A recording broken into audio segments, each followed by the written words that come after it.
Hola. It is Saturday, December 28th, and it's almost 11:23 in the morning. It is 11:23 in the morning. It's almost 11:30 in the morning. I just got back from grabbing a couple of items because today I'm hosting some friends over for a wine tasting. Um, the wine tasting starts at 2. I told folks they can get here at 1, which means I have an hour and a half to prepare everything. PRP Wines are coming to do the actual wine tasting itself, but I have to get together the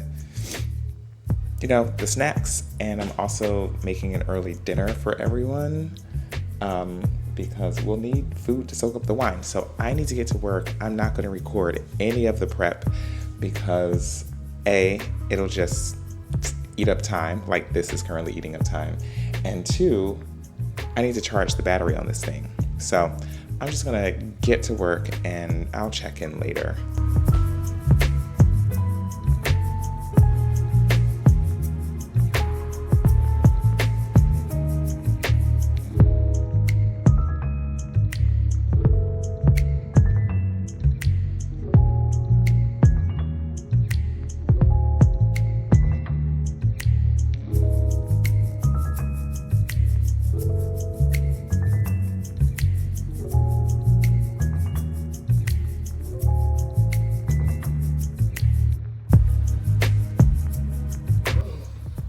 All right, so the 5 S's. The first S is sight. All right, so whenever you go to fine dining, they always have white tablecloths, right? So you can see right through your wine. All right, so your wine should be crystal clear, right? It should shimmer like a jewel. If you hold it into the light, you'll see right through it. All right. Now, if there's any fogginess in your wine, there's a defect in your wine, so you send it back. Okay. Yes. What is natural? That includes natural wine, clear as well. Yep. That means so during somewhere in the process, like maybe the bottle got too hot or something, or something happened. Maybe there was still some yeast and sugar left in the fermentation. After they put it in the bottle, they would become cloudy. So that means there's a defect. Not to be mistaken if your glass is sweating. Right. All right. So 2 important terms of sight. The first is the color of the wine. That is called the robe. Right. The robe is important because the color of the wine will tell you the age of the wine. So for white wines, the more golden your white wine is, the more age of it. Right? So a Gruner Veltliner typically starts off, a little bit like darker straw yellow. All right? As it ages, and this will age for about 4 years. As it ages, it'll become more darker yellow, so like a golden yellow to a dark golden yellow. Right? And you'll see this if a couple months go by. You're like, oh my God, it got dark. All right, so that's how you tell the age of white wine. All right, Chardonnays can usually last for 6 to 8 years. Pinot Grigios, 4 to 5 years. Rieslings, about 5 years. But Rieslings, if you have a perfect vintage, which is perfect weather, perfect climate, perfect sunlight, perfect darkness. All right, if you have a perfect vintage Riesling, it can actually age for 50 years. Well, I've had a 20-year-old Riesling before, and it was out of this world. Chardonnays are the ones that typically age a little bit longer, but most of your reds will age a lot longer than whites. All right. So another important term is if you're looking at the robe, when you look on top of your robe, you see that silver line. All right, it's right on top of the glass or right on top of the wine. All right, that's called the disc. So the disc is important because if there's no disc in your wine, then your wine has gone bad. So either air got through the cork, maybe there was mold in the cork, contaminated the wine, or maybe the bottle got too hot and the sugars got burnt in the wine. All right, that disc, that disc would disappear. All right, so that's the importance of sight. The next S is swirl. All right, so the components of the glass: you have the bowl, you have the stem, you have the base. All right, the bowl is shaped this way, so that way your wine does not fly out when you swirl it. As long as the glass is a third full, it won't fly out. The stem is here so you would keep your hand off the bowl so you don't transfer heat to the bowl. And the base is here to balance the glass while you swirl it. So 2 ways you can hold the glass. You can put your pinky on the bottom here, or you can put your in between your ring and middle finger. All right, and then grasp the stem. All right, and then you can swirl the heck out of your wine. Oh, Jesus. Yeah. Come on, Fernando. Actually, I thought you had to do it real like sophisticated like that. Yeah. All right. So when you're swirling your wine is very important. Always be swirling. Always be selling. Always be swirling. All right. Chris knows this well. Alright, so the reason why we swirl our wine is it puts air into the wine, which breaks some particles in it. It's going to release more flavors. Most importantly, it's going to release a bouquet. Now, the only wine you don't swirl is sparkling wine. Because you Also want what I to was keep, doing. yeah, you want to keep the bubbles in. Although most sommeliers, they're just so used to swirling, they'll look at a sparkling Yeah. wine and just start swirling it. Alright, so now that we've opened up the wine, Yeah. Alright. Always be swirling. Yeah, you get more flavors the more you swirl it. Right? So like if you kept this in the glass for like 30 minutes, you kept on swirling it and tasting it every 5 minutes, you're gonna get more and more flavors. So swirl it before you drink it. Mm-hmm. Yep. Okay. And you'll see it smooth out and become more fruitier. Alright, so now that we've opened up the wine, we go to the next S, which is the sniff. So a sommelier will tell you to sniff all over the glass. I have 3 sniffs that I do where I can get different smells off. So the first one is my favorite. I call it the drive-by. It's a deal just like that. So on the drive-by, you get the fruit notes on it. Right? So for me, right, everybody's palates are different, so try to recognize fruit that you know. If someone was telling me like, oh, get gooseberries on it, I don't know what a gooseberry is, right? For me, green apple, citrus, all right? Sniff it from the top. Now you're gonna get that flint. Smell it, the earthy tones coming in. All right, so on that sniff from the top, you get the earth on it. All right, and then tilt your glass forward so you have more of a surface area, and you get the wine closer to your nose, and then stick your schnauz in there. You whip, just don't snort the wine, because that's gonna ruin it. No, that's funny. Don't sniff the wine. Yeah, so when you do that, it incorporates the whole thing. You're gonna get the fruit notes, and then you're gonna get the flinty notes on it from the earthy tones. Now that we prep the nose, now we go in for the sip. And when you sip it, use the first sip. Sip it twice. Use the first sip to clear the palate. All right, take a little sip, swallow it, then take another sip, and then swish in your mouth to get the full flavor. Usually the third sip is where you get all the flavor.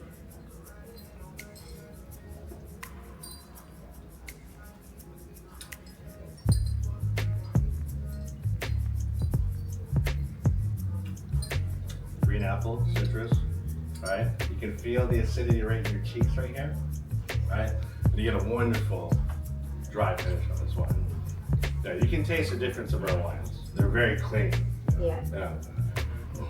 I don't like that one. All right. Actually, low acidity with I me, like like it. swirling Yeah. and sniffing. Yeah. I don't get it like an intense acidity. Yeah. It's not like acidity that's gonna like bring your cheeks in. Oh, Yeah. okay. But you'll feel it right there. Right. All right. So let's have some fun. What do you think? Because this will pair really well with the pepper jack. All right. So when you're doing a cheese or food and wine pairing, it's always sip.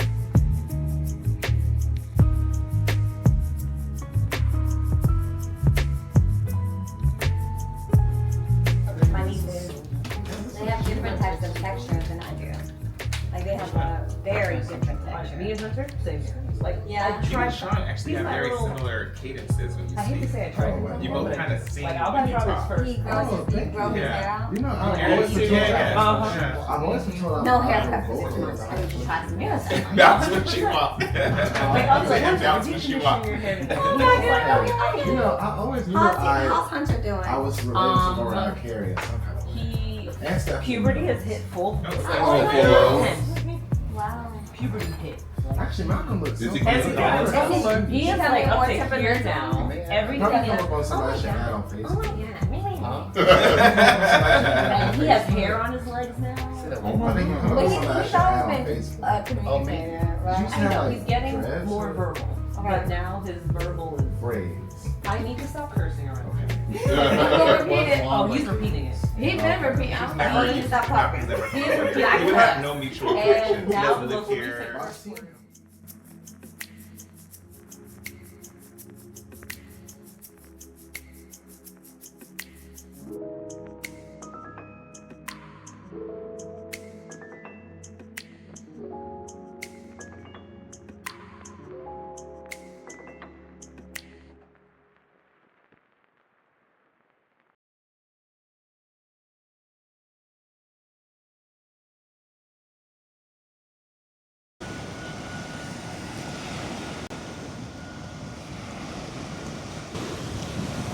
Hi. It's December 31st, 2024. And this is my annual ritual. I come out here to Cypress Point Park usually, and I watch the last sunset of the year. Some years I'm with friends and some years I'm not. This is one of those years where I am here solo. My friends will be over my place later tonight to bring in the new year together, but it's been a year. 2024 broke me.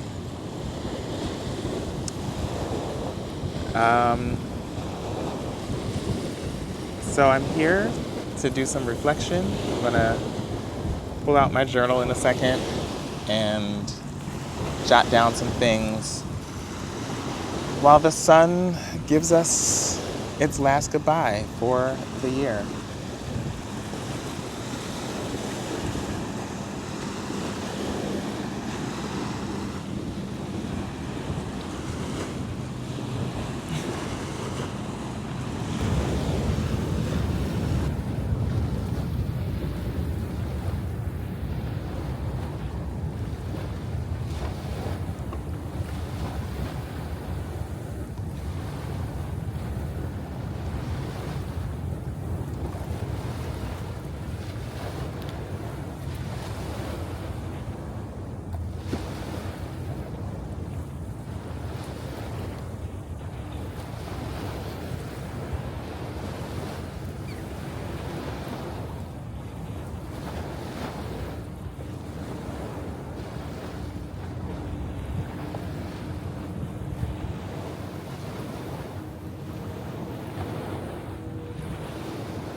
So there you have it, folks. The last sunset of 2024.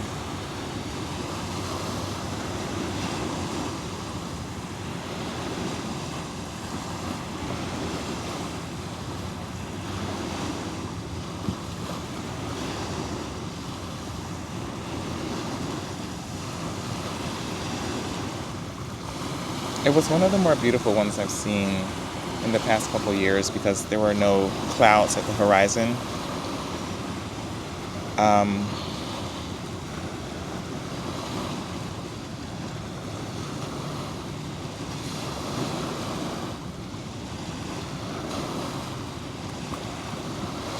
You know, last year ended pretty roughly for me, and at a pretty clear a pretty clear point of view on specific things that I wanted to go differently in 2024. And honestly, those things did go differently. Um, but I didn't get everywhere I wanted to be.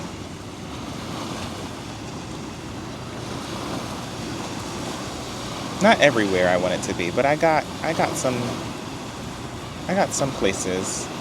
Anyway, this year looking at the sunset was different than last year. It felt more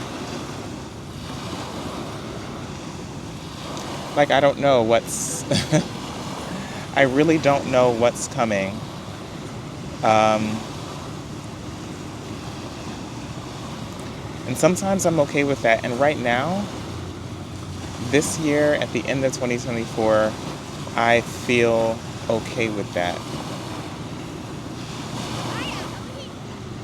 which is nice. We'll see. Stay tuned.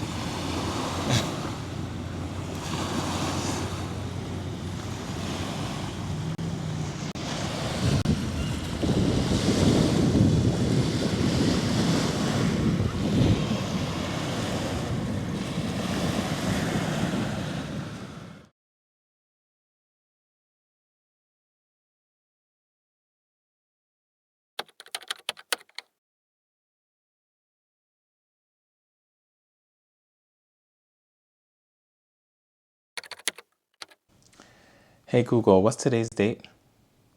It's Wednesday, December 10th, 2025. It's Wednesday, December 10th, 2025. And you just watched the end of my 2024 vlog experience. So thank you for being on this journey with me. I started this vlog as an experiment, as a way to have fun, to stretch my creative muscles a little bit. And I've just been experimenting and learning along the way. My absolute favorite part of this process has been reliving the memories. So even though editing has been time consuming and difficult, and sometimes I have not been able to find the time for it, I am so grateful that I, had some motivation to record my life a little bit, and additionally grateful to have had opportunities to revisit those moments with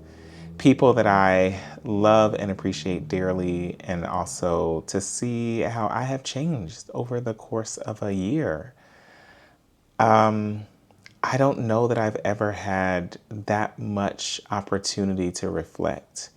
And so I'm grateful, if nothing else comes out of this, that it is an archive of a particular moment in my life where I did experience a lot of wonderful things, had a lot of great experiences, made so many deep connections and deepened connections that were already there, and also learned so much about myself, so much about my responses to relationships of various kinds, friendships, romantic relationships, family.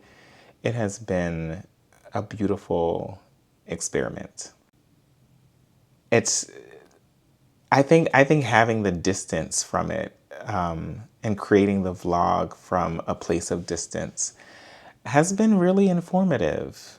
Um, it's definitely shown me some of my quirks, and I don't I'm not going to change them. That's part of who I am. It's shown me the ways that I show up for people in my life and the ways that they show up for me. And I feel incredibly grateful and very deeply loved in ways that I don't think I could have appreciated without those opportunities for reflection. I'm grateful for what the vlog has done. And I'm grateful for all 30 of you who watched it. I appreciate the ones of you who keep coming back and giving the likes and sending kind messages about what you've taken from it being the vlog. And for people that I have never known before who have found this vlog and who have been very open and loving, and I am very grateful. I hope that, this has been and will be informative for people who are like me, who have not had exposure to academia and have no idea what it's like to be a professor, that you maybe, or they in the future, maybe see this as something that's possible and accessible and an option.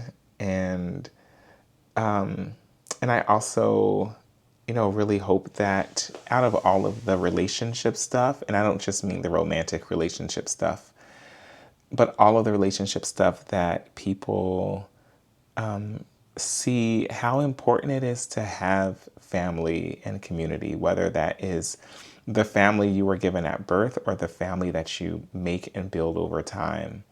But those deep connections are deeply powerful, and they sustain us. They sustain us in ways that a job, a career never could. And I think, for me, that was one of the goals of this vlog as well, was just to say that I do have a job that I appreciate deeply, and that in some ways can be a mystery to folks who are not in it. But it isn't the totality of who I am. And I don't think anyone's career or job should be the totality of who they are. That's my opinion. But I think that there is work and there is life. And work is a part of life, but it should not be all-consuming. So this has been such a fun experiment, and I'm not going away. I know this is the final chapter, but this is the final chapter of book 1. Now, I have been thinking a lot about what comes next and what that looks like, and I'm still working it out.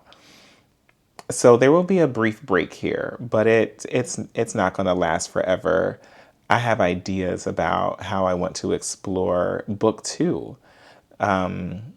Different modes of creativity that I want to explore, different kinds of filming that I would like to try out. And so there will be a book 2. It's going to be coming. So I appreciate you if you've already subscribed, but if you haven't, go ahead. It's not going to cost you anything.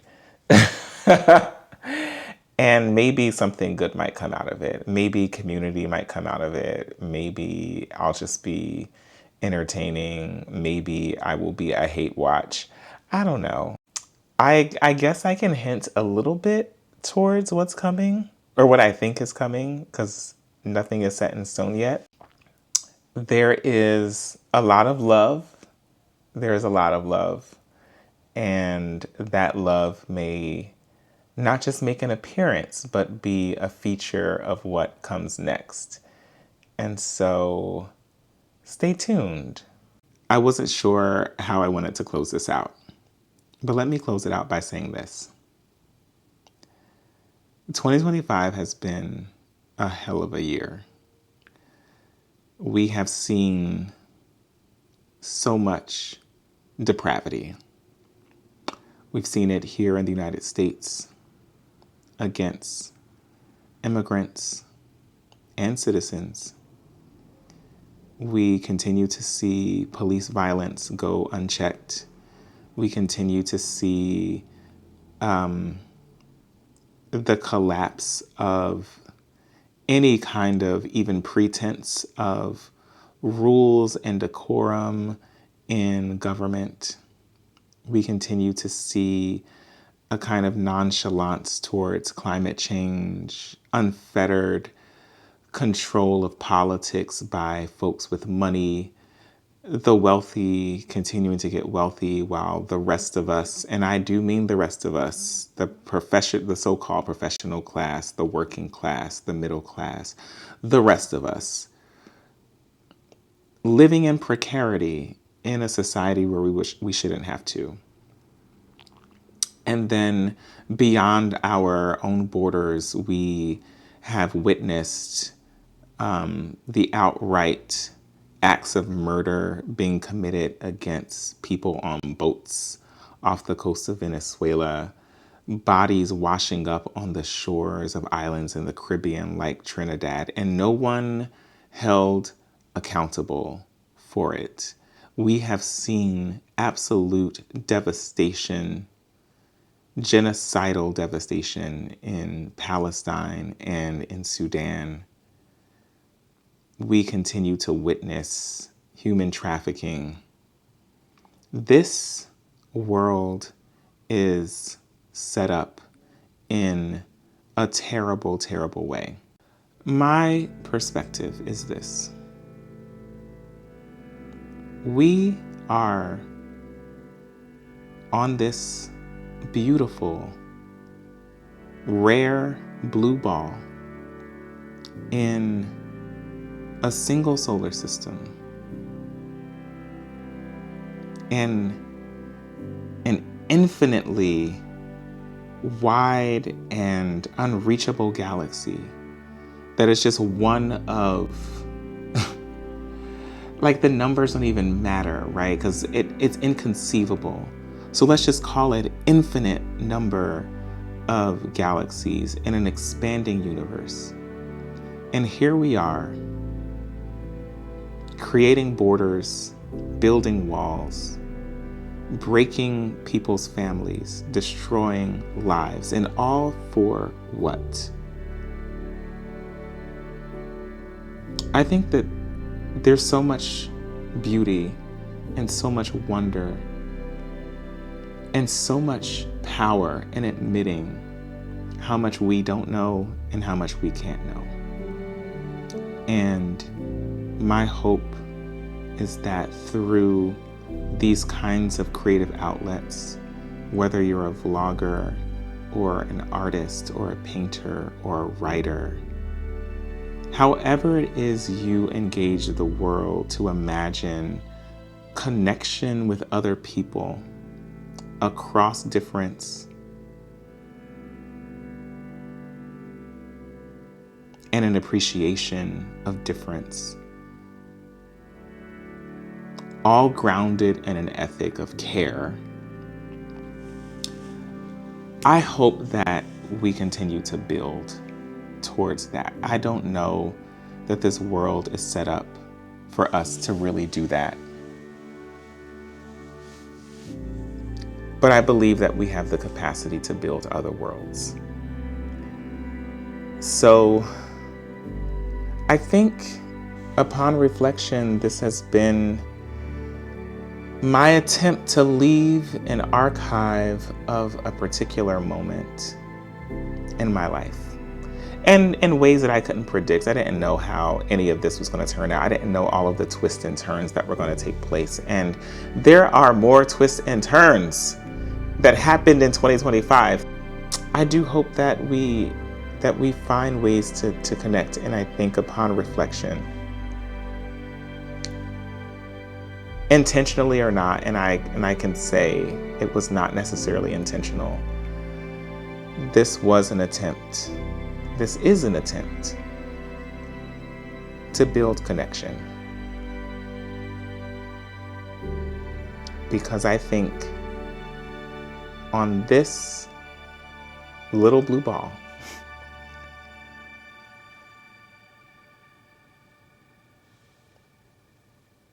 that is the one gift we can give to ourselves and to each other that will keep on giving.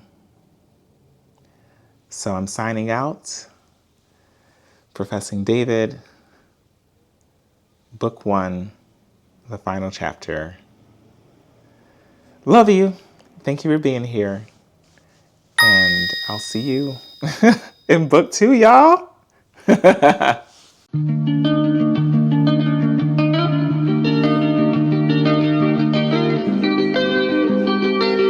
those layers. Y'all did that. Yes.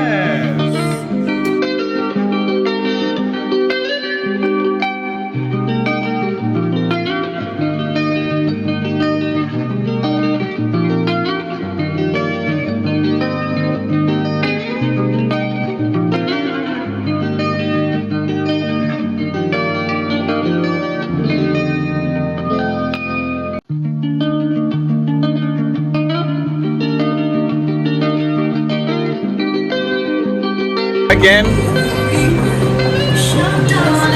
it's the same game, y'all. It's just earlier in this game. He's trying to use this as the back end. It's a prequel to nothing.